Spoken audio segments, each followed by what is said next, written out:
Allah, mari kita awali taklim kita pada kesempatan siang hari ini dengan sama-sama baca Ummul Quran, kerana di dalamnya ada basmalah, ada Al-Fatihah, ada hamdalah, ada ta'awudz. Semoga Allah karuniakan pada kita keberkahan umur dan juga Allah anugerahkan kepada kita rezeki yang luas, keluarga yang sakinah, mawaddah, warahmah dan hayatan thayyibah. Mudah-mudahan di penghujung umur, jika Allah wafatkan kita, Allah wafatkan dalam husnul khatimah.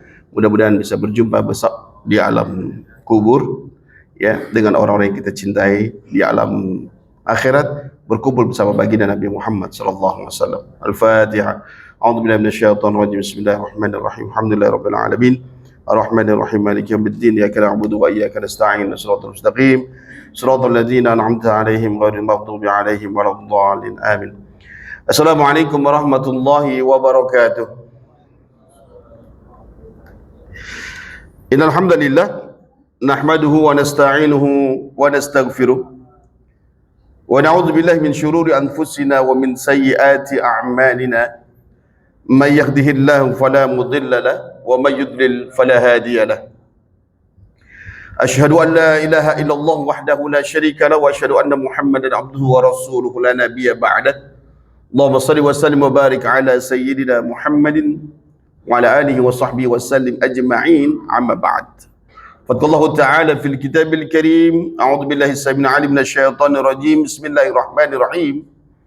Ya ayyuhalladzina amanu taqullaha haqqa tuqatih wa la tamutunna illa wa antum muslimun. Shadaqallahul azim. Baik, ikhwatiman, tanpa memperpanjang kalam, kita kembali awali dengan doa seperti apa yang sudah nampak di slide. Ya, saya baca kemudian diikuti bareng-bareng ya sebelum kita masuk ke kajian. Bismillahirrahmanirrahim. Silakan ikutin. Allahumma inni a'udzubika min ilmin la yanfa' wa qalbin la yakhsha wa du'ain la yusma' wa nafsin la tashba'. Amin ya rabbal alamin. Ya, karena memang doanya bentuknya singular, jadi saya harus ajak bareng-bareng ya. Kalau saya ganti pakai plural baru ya. Cuman kan memang begini matan hadisnya. Saya tidak ganti sesuai dengan apa yang ditulis oleh Imam An-Nasa'i di sunannya, maka ini yang saya sampaikan ya. Ini doa Nabi Muhammad SAW. Bahkan Nabi menyebutkan summa yaqulu Allahumma inni a'udzubika min haula'i arba'. Kemudian Nabi berkata, ya Allah, sesungguhnya aku selalu mohon perlindungan padamu 4 hal ini.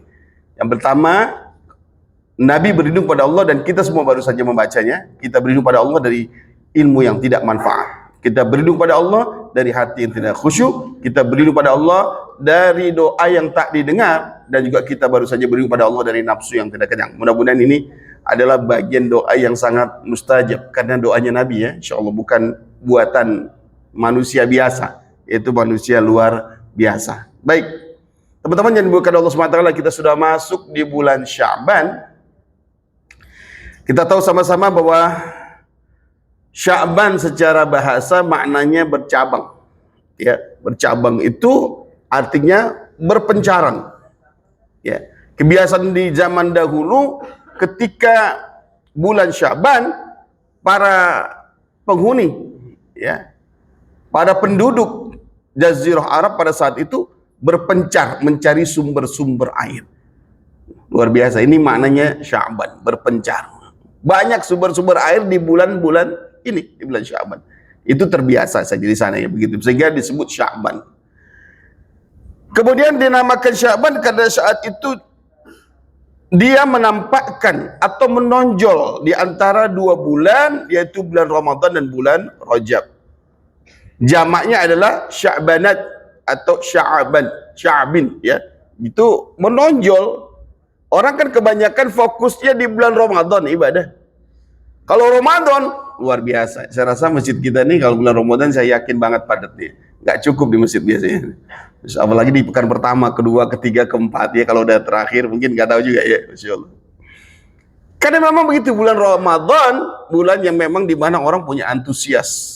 Ya, punya semangat ibadahnya tinggi. Di bulan Rajab kemarin, karena bulan haram, setiap amal ibadah sunnah Allah lipat gandakan pahalanya. Ibadah wajib juga demikian. Ibadah-ibadah yang baik semua dilipat gandakan. Dan ibadah itu akan menjadi bagian daripada amal soleh yang terus mendapat pahala besar di bulan-bulan haram. Tapi kalau kita berbuat zalim di bulan haram, Allah lipat gandakan juga dosanya. Nauzubillah min dzalik. Karena itu berbondong-bondong orang di bulan Rajab itu ibadah. Ada yang menambah puasa sunnahnya, ada menambah qiyamul lailnya, bahkan orang berangkat haji dan banyak ibadah umrah ya, ibadah umrah itu kan hajil asghar ya. Itu padat. Tahun lalu saya berangkat di bulan Rajab itu seperti orang melaksanakan ibadah haji. Padatnya luar biasa. Karena mendapatkan fadilah luar biasa.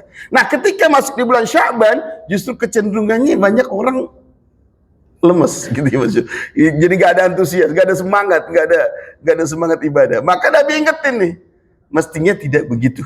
Ya, ikhwatiman. Karena bulan Sya'ban ternyata bulan yang sangat Nabi sukai beribadah.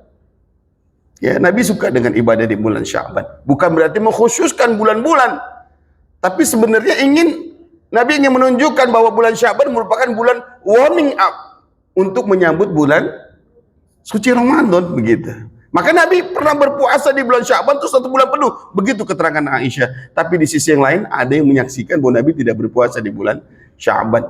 Ya, jadinya karena memang puasa bulan Sya'ban ini sunnah ya, bukan wajib. Ikhwati rahimakumullah, di antara keutamaan bulan Sya'ban itu bulan yang penuh dengan ampunan. Ya, penuh dengan ampunan. Ini Sya'ban. Ya. Menariknya ikhwati rahimakumullah, ini dari Aisyah radhiyallahu anha. Ya, seorang sahabiah, istri Nabi Muhammad SAW, ketika malam beliau bangun kehilangan Rasulullah. Dia bangun, jatahnya malam itu kan jatahnya beliau tidur bareng bersama Rasulullah. Rasulullah itu istrinya banyak ya. Malam itu gak ada. Maka bangun Aisyah radhiyallahu anha mencari Rasulullah SAW keluar. Ternyata Nabi ditemukan di tempat pemakaman Baqi. Kalau di pemakaman yang ngapain namanya Pak? Kalau di pemakaman yang ngapain? Ziarah gitu. Ini hadis diriwayatkan oleh Tirmizi ya, Masya Allah, Ibnu Majah, Ahmad bin Hambal dan Ibnu Hibban. 4 periwayat hadis minimal kita dapatkan, ada di 4 kitab itu ada. Senada dengan begini temanya, artinya, maknanya. Subhanallah, luar biasa. Nabi berziarah di malam Sya'ban, wabil khusus nisfu, di pertengahan. Karena bulan itu pasti ada 3 kan? Ada awal, ada nisfu dan ada akhir, ya. Ada awal, pemula, kemudian pertengahan dan akhir. Ya. Di pertengahannya itu sebenarnya lebih banyak keutamaan. Ya. Nabi berada di Baqi. Dan kemudian melihat Aisyah ketemu Aisyah radhiyallahu anha, Nabi Muhammad SAW bertanya kepada Aisyah, ya Aisyah, gitu.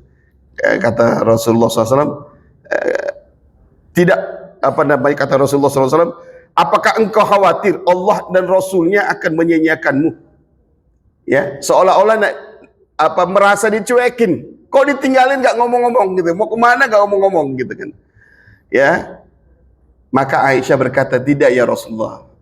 Aku pikir Rasulullah ke tempat istri yang lain. Ternyata tidak di Baqi. Kenapa ngapain tiba-tiba? Nabi bersabda, sesungguhnya Allah menyuruh hambanya di malam nisfu Sya'ban, kemudian mengampuninya dengan pengampunan yang lebih banyak dari bilangan bulu domba Bani Kilab. Bani Kilab itu terkenal dombanya sangat besar-besar dan bulunya tebal-tebal. Artinya dosa sebanyak apapun makhluk Allah di muka bumi ini, ketika di malam Sya'ban atau nisfu Sya'ban itu Allah mengampuni dosa-dosanya. Luar biasa. Jadi kesempatan nih, ya, kesempatan kita untuk rujuk ilallah, kembali kepada Allah agar kita mendapatkan ampunan dari Allah Subhanahu wa taala. Terus yang kedua, ikhwatullah, selain kesempatan kita untuk rujuk ilallah, yang kedua kesempatan kita untuk islah secara horizontal, ya, horizontal. Kita perlu memperbaiki diri antara kita dengan saudara-saudara kita yang lain. Ya, Masya Allah, ini luar biasa. Nabi Muhammad SAW dalam riwayat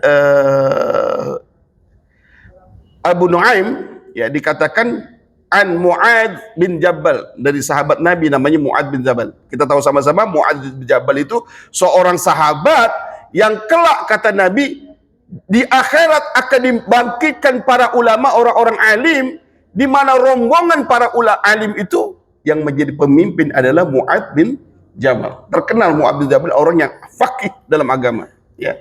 Mu'adz bin Jabal radhiyallahu anhu berkata, "Anin Nabi sallallahu alaihi wasallam qala."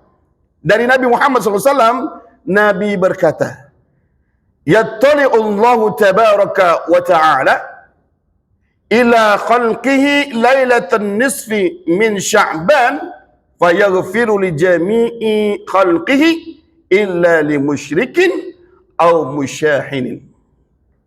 Kata beliau nih, seorang sahabat namanya Mu'adz bin Jabal, dia berkata, ya, bahwa Nabi pernah bersabda, Nabi pernah bilang, apa katanya?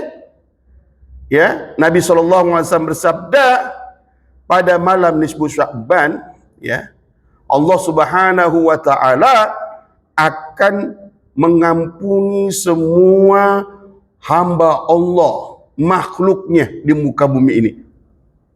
Subhanallah, disebutkan oleh Rasulullah bahwa pada malam Sya'ban atau nisfu Sya'ban, pada khususnya di pertengahan bulan Sya'ban, kata Rasulullah, fayaghfiru li jami'i khalqihi, Allah akan mengampuni dosa-dosa semua makhluknya. Tapi ternyata ada dua yang tidak mendapatkan ampunan, kata Rasulullah, illa li musyrikin au musyahinin. Ada dua kelompok manusia, makhluk Allah di muka bumi ini, yang tidak diampuni pada saat Allah akan mengampuni dosa-dosa orang, dosa-dosa makhluknya. Tapi ada dua kelompok Allah nggak mau ngampunin. Siapa mereka itu? Li musyrikin, mereka orang yang musyrik. Yang musyrik apa? Kita ketahui sama-sama kalau musyrik biasanya orang yang menyembah berhala. Ya kan tahu kan? Orang yang berhala datang ke dukun, ya, minta pertolongan ke dukun, kemudian melakukan hal-hal yang sifatnya musyrik, kemusyrikan, berlindung kepada selain Allah, mempertuhankan selain pada Allah, itu musyrik, ya, kemusyrikan. Orang yang menyembah, yang minta perlindungan kepada selain Allah, itu musyrik. Yang kita ketahui itu, betul ya? Itu kita tahu musyrik. Oh, kamu nggak boleh itu, nggak boleh percaya ini musyrik. Nggak boleh percaya ini, nggak boleh minta sama patung, itu musyrik. Nggak boleh minta sama dukun, itu musyrik. Nggak boleh minta kepada gunung, itu musyrik. Kita tahunya itu. Padahal kalau kita lihat di dalam Al-Quran, ada musyrik yang paling berbahaya saat ini, yaitu kemusyrikan yang bersifat modern. Ini ayatnya, ya. Saya tulis, ya, dalam slide ini, ngambil dari Quran surat Ar-Rum ayat 31-32. Ini luar biasa. Ternyata Allah bilang nih, di antara orang-orang musyrik itu siapa sih? Nih. Kelihatan nggak teman-teman Al-Qurannya? Nampak nggak? Jauh cuman ya. Di surat Ar-Rum yang jauh, buka aja surat Ar-Rum surat 30 ayat ke 31-32. Kalau bisa baca bareng lebih bagus, ya. Saya baca bisa diikuti bareng-barengnya. A'udzubillahi minasyaitonirrajim. Semuanya boleh? Bismillahirrahmanirrahim. Munibina ilaihi wattaqu wa aqimus salat wa la takunu minal musyrikin minal ladzina farraqu dinahum wa kanu syi'a kullu hizbin bima ladaihim farihun. Ya, mungkin teman-teman udah pernah baca ya ini surat ini, ya, Masya Allah. Ini kalau kita simak nih, kita termasuk nggak ya kira-kira? Ngeri ya? Kalau kita termasuk orang-orang musyrik, maka pada malam di mana Allah akan mengampuni dosa-dosa makhluknya, Allah nggak jadi ngampuni kalau kita masuk kelompok ini. Musyrik modern itu apa? Disebutkan nama Allah. Wala takunu minal musyrikin. Janganlah kamu termasuk kelompok orang-orang yang musyrik. Siapa mereka? Minal ladzina farraqu dinahum wa kanu syi'a. Kata Allah, ya, mereka orang yang musyrik itu yaitu orang-orang yang memecah belah agama mereka dan mereka menjadi beberapa golongan. Kullu hizbin bima ladaihim farihun. Dan tiap-tiap golongan mereka merasa bangga dengan apa yang ada pada golongan mereka. Itu musyrik, teman-teman. Ada kelompok begitu kan? Oh, saya gak mau ngaji sama ini nih gitu. Maunya saya kelompok saya sendiri gitu. Oh, kalau aku mau dengar Ustadz ini bukan Ustadz saya gitu. Ada yang merasa gitu. Pengajian maunya jamaahnya sendiri. Bahkan sholat gak mau di masjid umum, masjid sendiri. Ada yang begitu? Ada. Rumahnya dekat masjid, tapi dilewatin masjidnya. Kenapa? Karena dianggap masjid ini masjid ahlul bid'ah. Luar biasa. Ternyata dia punya masjid sendiri. Ya, sholat Jumat di situ, sholat 5 waktu di situ. Ya, bahkan ketika meninggal dunia, yang ngurusin jenazahnya masjid dia juga jauh. Masya Allah. Bukan masjid yang dekat. Masih dengar Islam jamaah, teman-teman? Islam jamaah, di antaranya Islam jamaah atau Syiah, pernah dengar ya? Ahmadiyah, spesial tuh dia. Nggak bisa dia sholat di masjid umum. Nggak bisa. Ya, dia mesti masjid sendiri. Kalau ngaji juga ikut. Nggak tahu kalau kelompok yang lain. Banyak kayak begitu ya. Nggak mau dia ikut pengajian kalau bukan kelompoknya. Nggak mau dia sholat bersama-sama yang lain kalau bukan jamaahnya. Ya Allah, ya Rabbi. Bangga terhadap diri sendiri. Termasuk yang sekarang viral ini, beberapa ormas saling menyalahkan ormas yang lain. Bangga dengan ormas sendiri. Yang NU bangga dengan NU-nya, yang Muhammadiyah dengan bangga dengan Muhammadiyahnya, yang Persis bangga dengan Persisnya, sehingga menganggap ormas yang lain, waduh, jelek, salah. Ini kan bahaya bener kayak gini. Astagfirullahaladzim. Padahal pemilik atau bukan pemilik ya, pencetus ormas itu tujuannya cuma sebagai wasilah, bukan sebagai tujuan. Yang namanya kita bekerja memang perlu wasilah, perlu organisasi, tapi bukan tujuan. Tapi kenyataan sekarang kita lihat orang berkompetisi untuk meraih jamaah ke ormasnya itu, sehingga dakwah yang dilakukannya untuk ormasnya, memperbanyak kelompoknya dengan menjelekkan kelompok yang lain. Astagfirullahaladzim. Ngeri nih begini, model begini. Ya, kita bukan tidak boleh aktif di ormas, silakan. Bahkan penting kita aktif di wasilah itu, karena bagaimanapun kita bekerja perlu ada wasilah, ada organisasi. Ya kan? Innallaha yuhibbul ladzina yuqatiluna fi sabilihi shaffa ka'annahum bunyanun marsus. Memang kita butuh dakwah berjamaah, amal soleh perlu di-manage sedemikian rupa sehingga bisa masuk, bisa sampai pada tujuan saja. Tapi kalau udah tujuan untuk organisasi, tujuan untuk kelompok, tujuan untuk membesarkan kelompoknya hingga berpecah-pecah, dianggap kelompok yang lain itu sesat dan menyesatkan, dia doang yang masuk surga begitu. Ya Allah, berat banget ya. Ya, dalilnya sih sama. Ya, Islam terbagi 72 golongan. Yang masuk surga cuma satu, yang selebihnya masuk neraka. Yang masuk surga dia doang. Yang orang lain semuanya masuk neraka. Ya Allah ya Rabbi, begitu bener ya. Allahu Akbar. Hadisnya ada, tapi bukan begitu cara memahaminya, merasa dirinya benar. Ini harus dipahami teman-teman. Ini ternyata disebut sama Allah, wala takunu minal musyrikin. Jangan kamu seperti mereka, orang-orang musyrik. Kenapa mereka disebut musyrik? Minal ladzina farraqu dinahum wa kanu syi'a kullu hizbin bima ladaihim farihun. Satu poin nih, luar biasa. Ya, maka diingatkan sama Nabi, Allah nggak akan kasih ampunan di malam, pada malam itu Allah akan mengampuni sebuah makhluknya disebabkan mereka melakukan kemusyrikan. Dan di antara kemusyrikan itu adalah bangga dengan kelompoknya, merasa benar kelompoknya, lalu menganggap kelompok yang lain tidak benar. Waduh, serem deh ya. Bahaya ini ya, ngeri. Belakangan ini begitu, kita lihat. Masalah sholat tarawih, debat kusir, 11 atau 23. Ya, masalah tahlilan sehari, 2 hari, 3 hari, 4 hari, 5 kali, 60 juga, ada 7 hari, 40. Ini diributin aja ya Allah ya Rabbi. Padahal itu hal-hal yang sifatnya sunnah. Ya, kumpul itu sunnah, nggak kumpul juga nggak apa-apa. Tapi kan yang penting kalau ada yang meninggal, takziah kan menghibur jangan sampai kita ngobrol ngalor kidul, nggak sembarang nggak ada juntrungannya.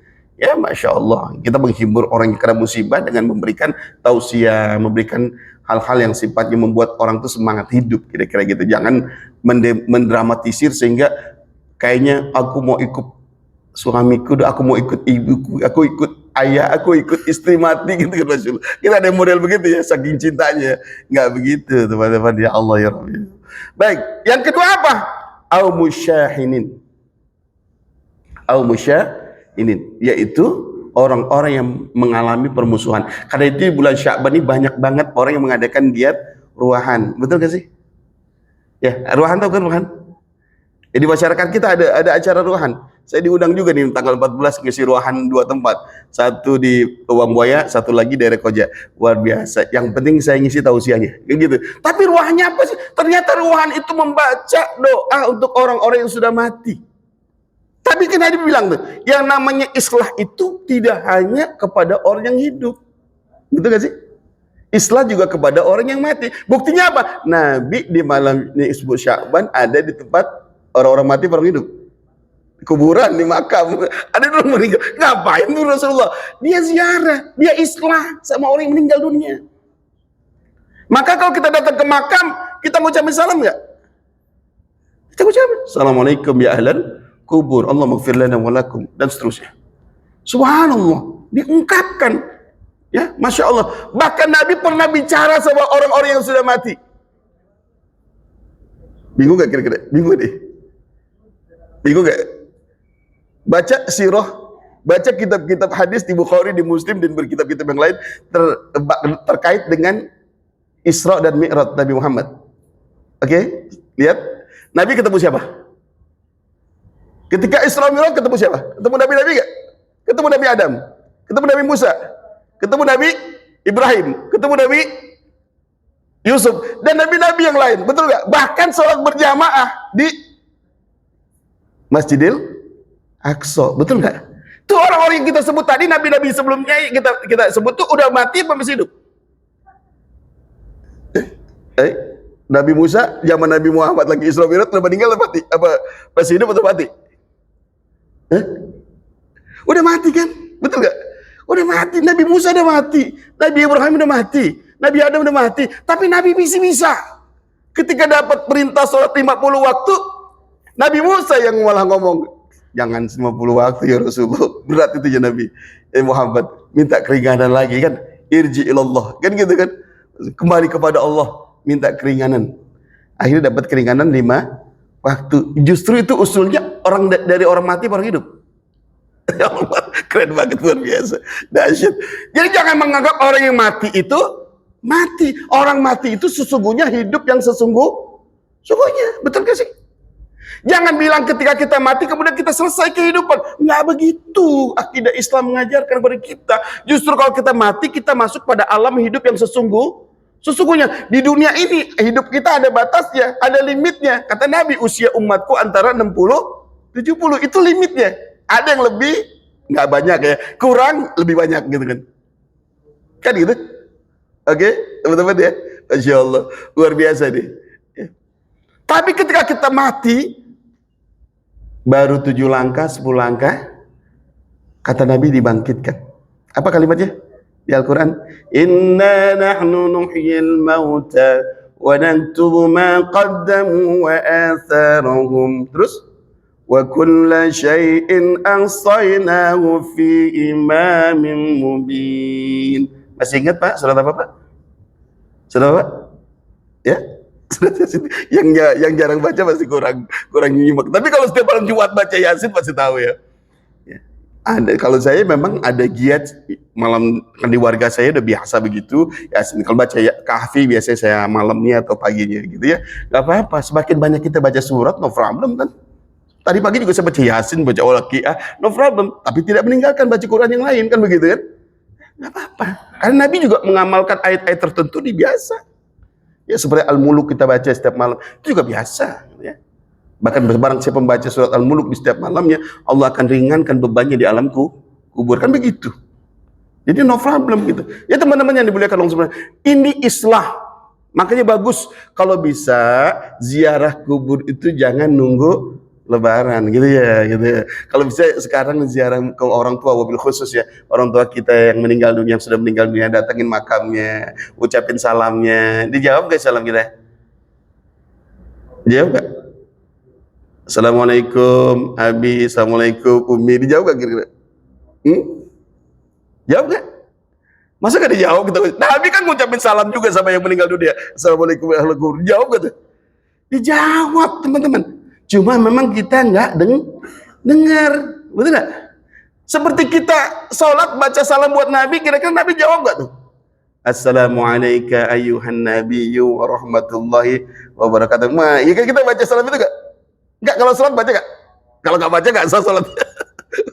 Assalamualaikum ayuhan nabi warahmatullah. Kita ngucapin sama Nabi. Kira-kira Nabi itu jawab nggak? Nggak mungkin nggak jawab. Salam itu wajib dijawab, betul? Orang yang meninggal kita ucapin salam, dia jawab. Memang kita nggak dengar jawabnya, betul? Kalau kita dengar,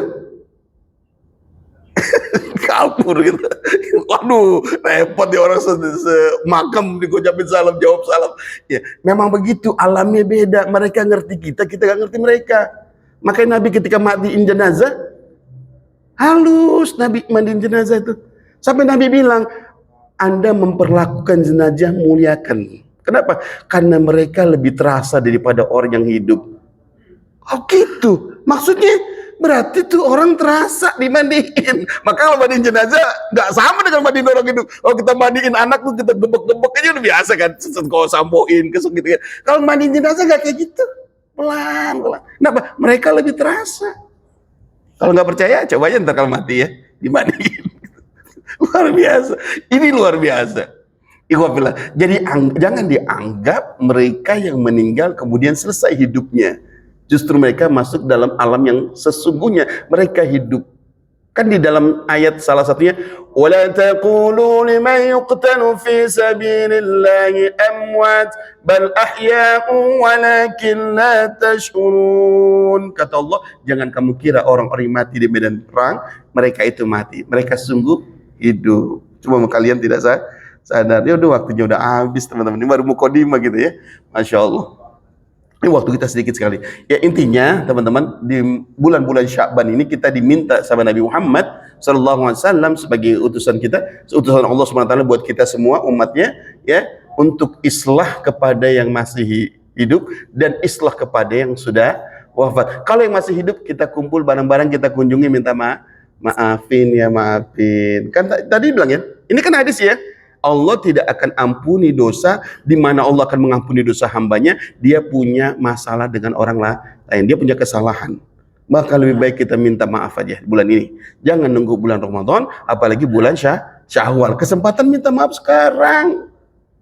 Nggak bisa kunjungin satu-satu, janjian di WA. Semua adik-adik, kakak-kakak kumpul yuk. Tanggal berapa di rumah siapa? Selain kita baca doa buat yang sudah meninggal, kita sebutin ya nama bapak, nama ibu, nama kakek, bla bla bla sampai sekian-sekian ya. Itu kan bagus gak sih? Anak cucu kita jadi ngerti. Oh, kita punya bapak namanya ini, punya mbak namanya ini, mbak punya bapak juga namanya ini. Kan gitu kan, jadi ngerti. Itu kan perlu tuh. Kayak gitu. Namanya nasab. Gitu ya, silsilah keluarga itu perlu juga gitu ya. Masya Allah. Teman-teman itu yang meninggal kita bacakan doanya, kita bangun islahnya, kita andai kata kita datang ke makamnya, why not juga ngomong sama orang meninggal, no problem, kan Nabi juga biasa. Tapi jangan ngarepin dia jawab ngomong kita gini, assalamualaikum, maaf bisa minggu sekali, coba 11 tahun sekali datang, Pak minta maaf ya gitu. Mudah-mudahan Allah hadirkan ampunan kepada bapak emak di alam kubur gitu. Kayak kita ngomong sama dia nggak apa-apa gitu, karena ziarah itu memang dianjurkan kan, Nabi melakukannya. Itu kemudian sama yang hidup kita saling islah, saling kasih hadiah supaya di antara kita sudah nggak punya lagi masalah, saling damai. Kita damai yuk, jangan apalagi suami istri, ya Allah jangan sampai punya masalah menjelang menjelang Ramadan, minta maaf yuk gitu. Maafin saya ya sayang ya gitu, abang punya salah dan sebagainya. Di bulan ini kita minta maaf, jangan nunggu Ramadan udah mestinya kita fokus di ibadah. Jangan sampai ibadah kita tidak diterima Allah sebab kita masih punya salah kepada orang lain. Pernah dengar hadis? Istri yang beribadah maksimal, optimal kayak apapun tidak akan sampai langit selama suaminya tidak ridho kepadanya. Maka mintalah ridho kepada suami, istri. Begitupun kita mestinya ya. Sebenarnya itu kias juga, bisa berbalik ya. Kalau kita punya salah sama orang tua kita, guru kita, orang tua kita, datangin minta maaf. Itu mungkin yang bisa saya sampaikan, kurang lebihnya mohon maaf. Mudah-mudahan ada manfaatnya buat kita semua, dan insya Allah kerjakan pada kita kemudahan menjalankan ibadah di muka bumi ini hingga Allah ridho kepada kita, mahabbah kepada kita. Aku liqul dan astaghfirullahaladzim wa lakum. Kita akhiri kabar majelis. Subhanakallahumma bihamdik asyhadu an la ilaha illa anta astaghfiruka wa atubu ilaik. Assalamualaikum warahmatullahi wabarakatuh.